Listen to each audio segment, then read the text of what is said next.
Way back in medieval times, Julian of Norwich had a vision of Jesus in which he said, "All shall be well, and all shall be well, and all manner of thing shall be well." Can this really be true? Yes. So in this video, I'll talk about why, and also why that isn't spiritual bypass.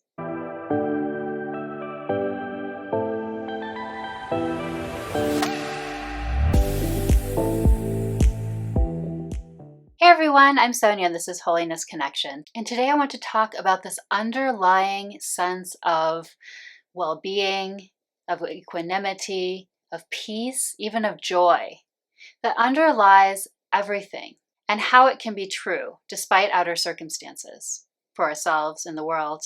So I mentioned Julian of Norwich from the Christian tradition at the beginning, and how she had this vision of Jesus when she was concerned about sin, and he told her that all shall be well, and all shall be well, and all manner of things shall be well. It also reminds me of equanimity in Buddhism, which involves maintaining an inner steadiness and calmness in spite of external circumstances. So what is this deep all is well? So part of it, or one way of thinking about it, is that it's not being in scarcity mentality, which has several components to it as well. So it has to do with being present right in the moment. Can there be safety? Is there safety and security in a particular moment? And I would say, there's occasionally times when that's not true, if you're right in the middle of something where you're not safe. However, 99.9% of the time, in the moment, we are safe. And also, speaking of not being in scarcity mentality, of course, brings to mind abundance. Is there an underlying abundance that we can believe in, that we can sense into, maybe is a better way to put it? That, someone else having something, for example, doesn't take away from our own having of it. That something like love also is ever flowing and there's no limitation on it. So really feeling into that would be to be in more of an abundance rather than a scarcity mentality. And I think one of the most difficult parts here can be around surrendering to circumstances, which is kind of what it sounds like when you're in a moment and just being okay with what is, versus still wanting change in the world or wanting things to be different. And they don't have to be separate. Feeling into a moment and sensing into that all is wellness doesn't mean that you can't still try to make change. It doesn't mean that you can't still call out things that you find to be not okay. And here I want to bring in this wonderful book that I highly recommend called Joy is My Justice, Reclaim What Is Yours by Tanmeet Sethi.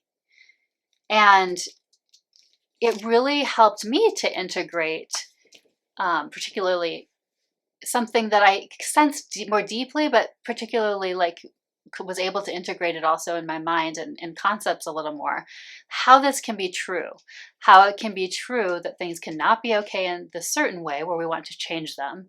And we're not just surrendering to them in the sense of not being empowered, but we also are surrendering to them in the sense that we are accepting the moment that we're in, and we are sensing into that deeper well of abundance and all is rightness. That's also true because we're also all connected, and we do have support and love and all of that at the same time. And so it's really this empowerment almost connection that she makes in this book. So let me just read a couple quotes from the prologue to give you a sense of this. She says, "Your pain is not fair or just. You are not broken because you feel it deeply. Yet every footstep you take toward joy, even while still living with fear or rage, is a radical act of justice that defies the oppressive weight of your pain and creates a powerful change in your biochemistry. You and only you choose which neurochemical will take strongest hold in your brain and heart. You choose what story your cells will hear. I do not mean that you should accept iniquity or injustice as unchangeable truths, just the opposite. When you find your own joy and create a personal path for justice, which only you can forge, you are better able to right unfairness in the world because you have risen into your own power first. You move from contraction to openness, from someone who is held back to one who moves forward.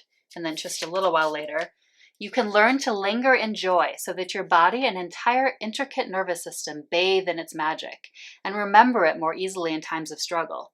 Not because your struggle isn't real, it always is. Not because you ever need to dampen any difficult emotions.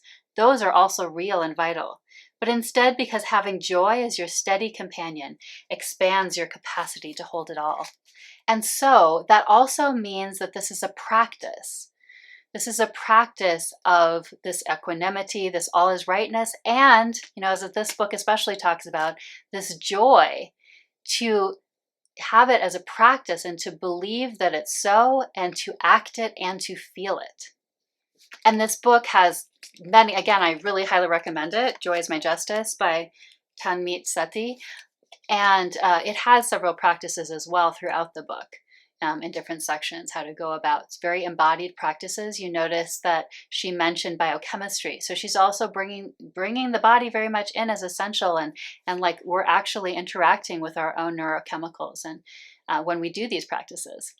So it's very embodied as well. So I recommend all of the things that she recommends in here as practices, and I'll let you check those out for yourself.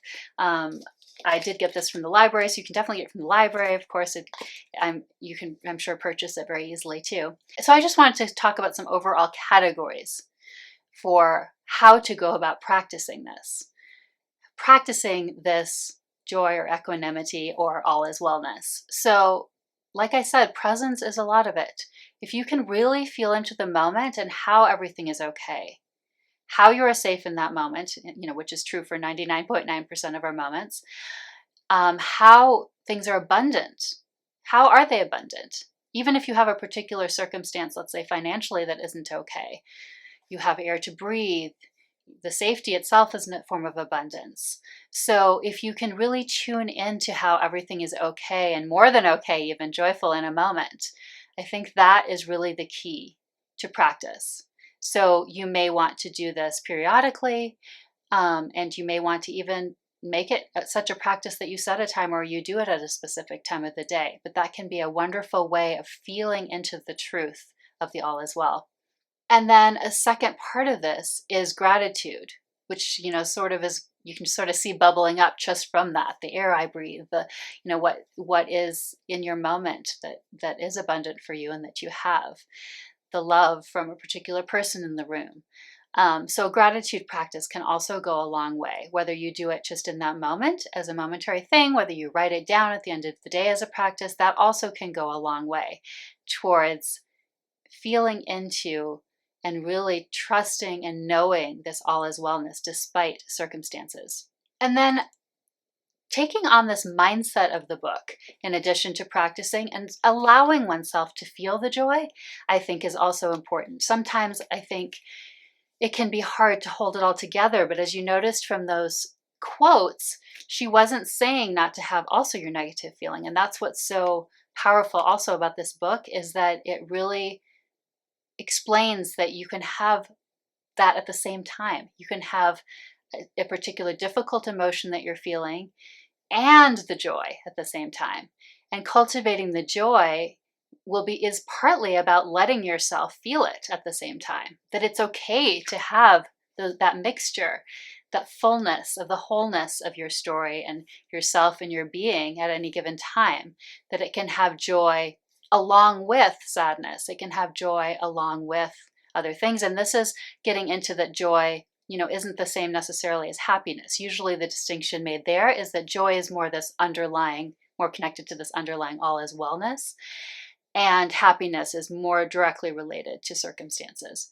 So allowing oneself just almost conceptually to have joy, and it also could be that we feel like something's terrible in the world. How can we feel joy if that's happening? But if you think of it from this perspective that she talks about as being justice, that it's claiming that, as a soul, as a human being, then it feels very different.